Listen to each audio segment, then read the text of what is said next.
मैं गुजारिश करांगा हक नवाज साहब जो भी साढ़े मेहमान ने वो भी अपना हार वसूल कर तालियां निकले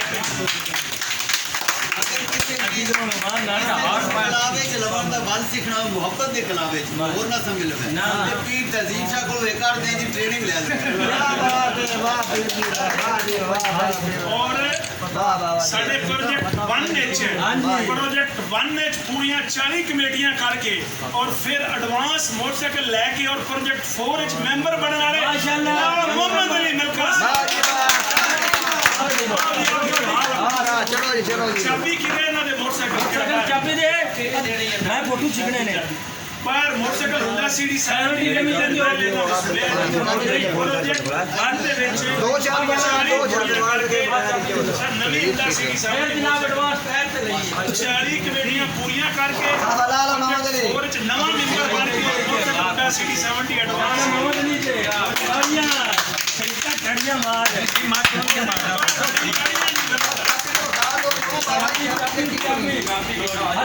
चाबी दे भी फोटो दे और माशाल्लाह वेरी और साडे भाई साडे मोहतरम साडा वीर आज को 20 साल तो बुजुर्गां नाल साडे तल्लकात माशाल्लाह जनाब राय एहसान अहमद राबी साहब 40 कमेटियां करके अपने प्रोजेक्ट अपना जो पैकेज चिट्ठी दे मेंबर बनया 3H में बने राज छाड़ी दे वक्ता साडे नाल छाड़ी गया नाले राय एहसान अहमद राबी साहब बाबा जी नाम दे के नस दिया नाल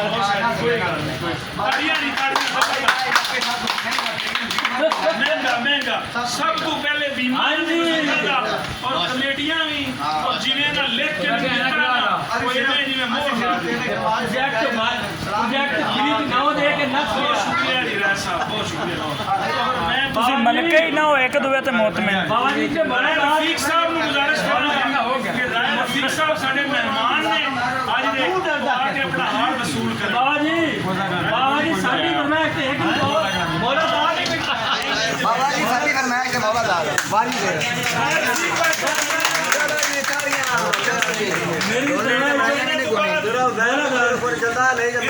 ਸਾਡਾ ਭਤੀਜਾ ਮੇਰਾ ਸਾਹਿਬ ਦਾ ਬੇਟਾ